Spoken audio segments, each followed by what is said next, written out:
सुभाष अभय का इकलौता बेटा था। 3 साल का था कि उसने अपनी मां को खो दिया। अभय ने सुभाष को अकेले ही पाला।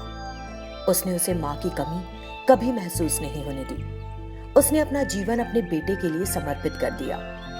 फिर से शादी भी नहीं की। अभय ने सुभाष की मां के ना होने से उसके खूब नखरे उठाए। इसी तरह काफी वक्त बीत गया। सुभाष बड़ा हो गया और उसने अपनी शिक्षा पूरी की, लेकिन वो हर बात पर अपने पिता से बहस करने लगता। वो बुरी आदतों में पड़ गया। एक दिन अभय को इस बारे में पता चला।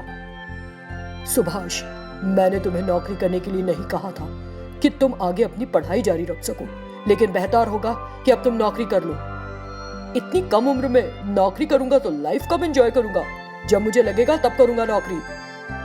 उसने अभय की एक नहीं सुनी और गलत संगत में रहकर शराब का आदी हो गया।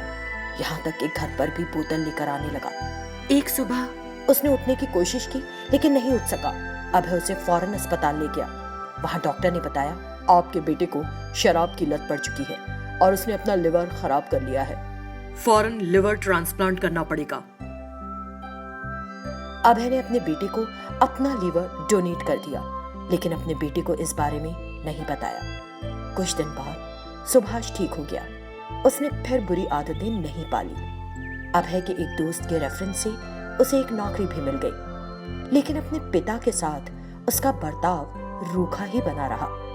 कुछ दिनों बाद अभय ने एक अच्छी लड़की देखकर सुभाष का विवाह कर दिया, लेकिन उस लड़की ने भी अभय की ज्यादा परवाह नहीं की। 1 साल बाद सुभाष के यहाँ एक बच्चे ने जन्म लिया। अभय अपने पोते के आने से बेहद खुश था, लेकिन उसकी तबीयत दिन पर दिन बिगड़ती जा रही थी। समय तो पंख लगाकर उड़ जाता है। अब उसका पोता 10 साल का हो गया था। पिताजी को ओल्ड एज होम में भेज देना चाहिए, नहीं तो उनकी बीमारी हमें भी लग सकती है।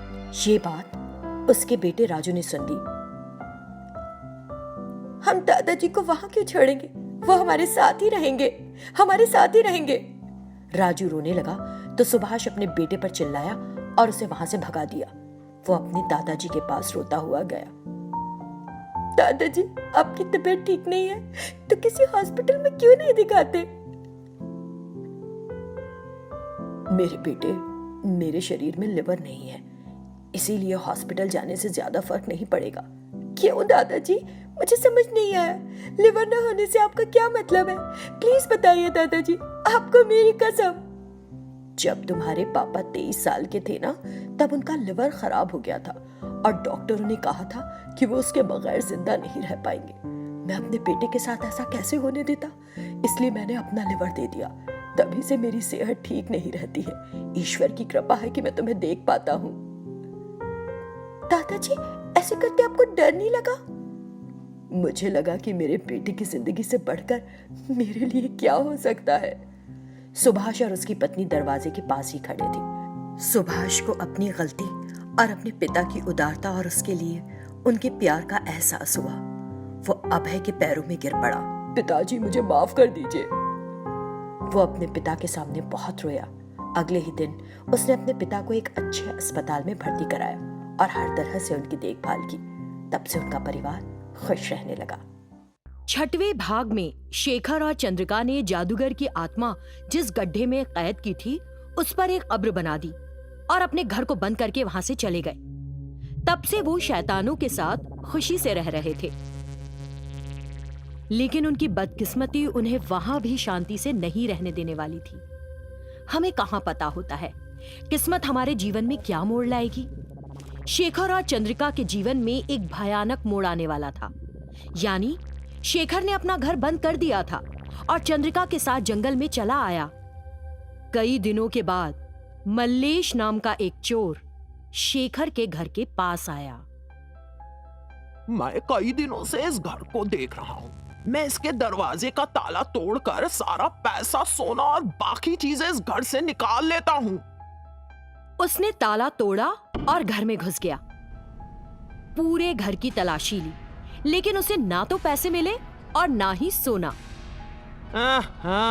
मुझे तो यहाँ एक कौड़ी भी नहीं मिली। तभी उसने कब्र से एक आवाज सुनी। आ जाओ, मैं दूंगा तुम्हें पैसे। इधर आओ, इस कब्र को तोड़ो। कौन है ये? कौन बोल रहा है? पैसे चाहिए तो इस कब्र को तोड़ दो, और नहीं तो यहाँ से तुरंत चले जाओ। क्या करोगे अब तुम? तुम कौन हो? इस कब्र में क्यों घुसे? क्या तुम शैतान हो? अरे पहले इस कब्र को तोड़ और मुझे बाहर आने दे, पैसे भी दूंगा। तोड़, जल्दी तोड़, निकाल मुझे। मल्लेश पैसे का लालची हो गया, दिमाग से काम नहीं लिया और कब्र तोड़ दी। उसी पल उस जादूगर की आत्मा उस कब्र से बाहर आ गई और मल्लेश के शरीर में घुस गई। अगले दिन मल्लेश ने उस गांव में रहने वाले लोगों से कहा, इस गांव में कुछ खतरनाक होने वाला है। इस गांव को जिस परिवार ने छोड़ा है, ये उसकी हरकत है। ये कहकर वो वहां से चला गया। उसकी बात सुनकर ग्रामीणों ने एक दूसरे से कहा, वो कौन था? यहाँ क्यों आया था? वो कह रहा था कि हमारे गांव में कुछ खतरनाक होने वाला है। कोई पागल था शायद। उन्होंने मल्लेश की कही बातों पर ध्यान नहीं दिया। लेकिन कुछ दिनों के बाद सच में एक अज्ञात बीमारी ने उस गांव के लोगों को घेर लिया। ग्रामीण डर गए। तब ग्राम प्रधान ने उन ग्रामीणों से कहा, कुछ दिन पहले एक आदमी कहकर गया था कि हमारे गांव में कुछ खतरनाक होने वाला है, और कुछ दिन बाद से ही हमारे ग्रामीण एक अजीब बीमारी से पीड़ित हैं। तब ग्रामीणों में से एक मनोज ने उनसे कहा, उसने तो ये भी कहा था कि ये एक परिवार की हरकत है जिसने हमारे गांव को छोड़ दिया है। ग्राम प्रधान ने कुछ देर सोचा और कहा, इस गांव से कौन गया है? हाँ, चंद्रिका और शेखर, है ना? हाँ, लेकिन वो ऐसा क्यों करेंगे? उन्होंने बिना किसी को बताए एक रात इस गांव को क्यों छोड़ दिया? ये बात अभी तक रहस्य है। लेकिन जो परिवार हमेशा हम सबका भला करता रहा है, वो बुरा क्यों चाहेगा? लेकिन वे गए कहां? फिर ग्राम प्रधान और कुछ ग्रामीणों ने चंद्रिका और शेखर की तलाश शुरू कर दी। ग्राम प्रधान को पता चला कि वे जंगल में शैतानों के साथ रह रहे हैं, तो वे वहां गए। तब ग्राम प्रधान ने शेखर से कहा, देखो शेखर, मुझे नहीं पता तुम इस बारे में जानते हो या नहीं। पूरी बात सुनो। क्या हुआ ग्राम प्रधान जी? गांव में सब ठीक तो है ना? तब गांव के मुखिया ने गांव की पूरी हालत शेखर को बता डाली, जिसे सुनकर शेखर ने कहा, ग्राम प्रधान जी, ये विश्वास रखने के लिए धन्यवाद कि मेरे परिवार ने ऐसा नहीं किया। इसी बीच चंद्रिका वहां आई और उसने ग्राम प्रधान जी से कहा, प्रधान जी, ये जानकर भी कि मैं एक शैतान हूँ, उन सभी ग्रामीणों ने कितना प्यार दिया और मेरा ध्यान रखा। फिर हम उनके साथ कुछ बुरा कैसे कर सकते हैं? दरअसल हमने उस गांव को अचानक एक रात एक वजह से छोड़ा। चंद्रिका ने बताया कि जादूगर ने क्या किया था। ये सुनकर ग्राम प्रधान ने कहा, तो ये उस जादूगर की योजना है। वो आपके परिवार से बदला लेना चाहता है, इसीलिए उसने ये खतरनाक स्थिति पैदा करी कि हम सोचे कि तुमने ऐसा किया है। हमें उसे खत्म करने के लिए कुछ करना होगा। इस बीच शैतानों का मुखिया वहां आ गया। आप उसका कुछ नहीं बिगाड़ पाएंगे। शैतान होने के बावजूद हम उसे सही सबक सिखाने में नाकाबिल रहे, और आप तो आम लोग हैं। लेकिन मुझे समझ नहीं आ रहा कि वो उस कब्र से बाहर कैसे आया। आखिर वहां पर हुआ क्या? शेखर ने घर जाकर देखना चाहा। तुरंत शेखर, चंद्रिका, ग्राम प्रधान और शैतानों का मुखिया शेखर के घर गए, जहां जादूगर की आत्मा दफनाई गई थी। उस घर का ताला टूटा पड़ा था और कब्र अंदर धसी पड़ी थी, जिसे देखकर शेखर ने कहा, किसी ने इस कब्र को तोड़ दिया। जादूगर की आत्मा ने उस व्यक्ति पर काबू कर लिया होगा। हमें जानना होगा कि वो कौन है, कहाँ है। फिर उन सब ने मिलकर उस व्यक्ति को खोजना शुरू कर दिया जिस पर जादूगर ने कब्जा कर लिया था। अगले भाग में देखेंगे कि फिर क्या हुआ। 7वें भाग में आपने देखा कि शेखर, चंद्रिका, ग्राम प्रधान और शैतानों के मुखिया को पता चला कि जादूगर की आत्मा ने किसी के शरीर को अपने वश में कर लिया है। उन्होंने उस व्यक्ति को खोजना शुरू कर दिया। तभी शैतानों के मुखिया ने उनसे कहा, मेरा मस्तिष्क कह रहा है कि वो जादूगर उस घर में हो सकता है। हमें वहां जाकर देखना चाहिए। फिर वे एक साथ उस घर के पास गए। तब शैतानों के मुखिया ने उन सब से कहा, वो यही है, वो इसी घर में है। मैं उसकी आवाज सुन सकता हूं।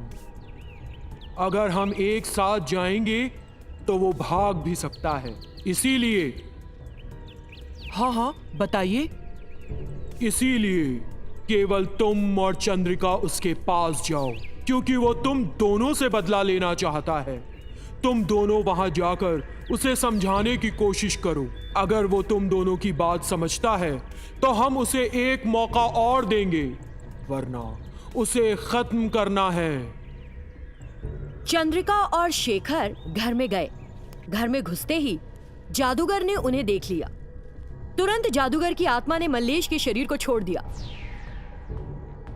मल्लेश, जो नहीं जानता था कि वहां क्या हो रहा है, डर गया और वहां से भाग गया। जादूगर एक शैतान के रूप में दिखाई दिया और बोला, मुझे पता था कि मुझे ढूंढते हुए तुम यहाँ जरूर आओगे। मैं अपना बदला लूंगा। शेखर को मारकर तुम्हें क्या मिलेगा? क्या तुम फिर से जिंदा हो जाओगे? समझदारी से काम लो। मैं फिर जिंदा नहीं हो सकता, लेकिन उसे मारकर अपनी मौत का बदला लेकर सुकून महसूस करूंगा। बदला लूंगा। देखो, मैंने तुम्हें उस दिन वहां से भगाने के लिए तुम पर वार किया था, लेकिन मेरा भरोसा करो, तुम्हें मार डालने का इरादा नहीं था मेरा। मुझे नहीं पता था कि तुम मर जाओगे। तुमको माफ कर देने से मुझे जिंदगी नहीं मिलेगी दोबारा। लेकिन शेखर को मार कर भी तो आपको कुछ हासिल नहीं होगा। समझने की कोशिश कीजिए। उन दोनों ने उसे बहुत समझाने की कोशिश की, लेकिन उस जादूगर ने उनकी बातें नहीं सुनी और शेखर की जान लेने पर अड़ा ही रहा। मैं तुम्हारी हत्या करके रहूंगा। मुझे छोड़ दो, मुझे मत मारो। तभी शैतानों का मुखिया अंदर आ गया और उसने अपनी मंत्र शक्ति का उपयोग करके जादूगर की आत्मा को काबू में कर लिया। शेखर इस हादसे से बेहोश हो गया। ये देखकर जादूगर ने सोचा कि शेखर मर गया है। तब जादूगर ने शैतानों के मुखिया से कहा, तुम्हारी शक्तियां मेरे सामने काम नहीं करेंगी। जादूगर उसकी गिरफ्त से बाहर निकल गया। अब मैं तुम दोनों को भी मार डालूंगा। तभी ग्राम प्रधान अंदर आ गए और जादूगर से कहा, देखो, कृपया उन्हें मत मारो। तुम चाहो तो मुझे मार डालो, लेकिन उन्हें मत मारो। मैं विनती करता हूं तुमसे, मेरी बात मानो। तुम कौन? मैं इस गांव का प्रधान हूं। सभी ग्रामीण तुम्हारी फैलाई खतरनाक बीमारी से पीड़ित हैं। कई लोगों की मौत हो गई है। कृपया उन्हें उस बीमारी से निजात दिलाकर उनके जीवन को बचाओ। मुझे केवल शेखर से नफरत है। तुमसे मेरी कोई दुश्मनी नहीं। मैं उस बीमारी को ठीक कर दूंगा। तब चंद्रिका ने जादूगर से कहा, मतलब ये कि आप भी एक दयालु दिल रखते हैं। आपको केवल हमसे शिकायत है। हमसे अनजाने में गलती हो गई। आपने मेरे पति को मार डाला और बदला ले लिया। तब शैतानों का मुखिया जादूगर से बोला, शेखर कभी किसी को जानबूझकर चोट नहीं पहुंचाएगा। उसके लिए अपनी नफरत को मिटाकर एक बार निष्पक्ष होकर सोच कर तो देखो। चंद्रिका और मुखिया के शब्दों का जादूगर पर असर पड़ा। बात तो सही है। मैंने पैसों के लालच में स्वार्थी होकर उस दिन चंद्रिका को कैद कर लिया था। उन्होंने चंद्रिका को मुझसे बचाया। उन्होंने मुझे जानबूझकर नहीं मारा। मेरे लालच ने मेरा जीवन अंत कर दिया। ये सोचकर वो रोने लगा। ये देखकर शैतानों के मुखिया ने कहा, शांत हो जाओ, गलती कबूल करो। हाँ, मुझे अपनी गलती का एहसास है। अगर मैंने उस दिन चंद्रिका को कैद नहीं किया होता तो मैं भी अभी जीवित होता। मेरी वजह से आपको और आपके ग्रामीणों को बहुत तकलीफ हुई। इस बीच शेखर को होश आ गया और वो उठ गया, जिसे देखकर सभी बहुत खुश हुए। तब जादूगर ने शेखर से कहा, शेखर, मुझे माफ कर दो। मैं तुम्हारे साथ बहुत बेरहमी से पेश आया। अब आपके दिल में हमारे लिए नफरत नहीं, मैं बहुत खुश हूँ। जादूगर ने चंद्रिका और ग्राम प्रधान से भी माफी मांगी। ग्राम प्रधान को एहसास हुआ कि जादूगर बेहद शर्मिंदा है। बड़ी खुशी की बात है, जादूगर के रूप में चंद्रिका का आज एक और भाई हमारे परिवार में शामिल हुआ है। उधर शैतानों के मुखिया ने भी उस जादूगर को अपने परिवार में शामिल होने के लिए आमंत्रित किया। जादूगर ने उन ग्रामीणों का रोग भी ठीक कर दिया। शेखर और चंद्रिका अपने गांव वापस आ गए। गांव के सभी लोग उनके लौटने से बहुत खुश हुए। फिर क्या हुआ, देखिए चंद्रिका शैतान के अगले भाग में।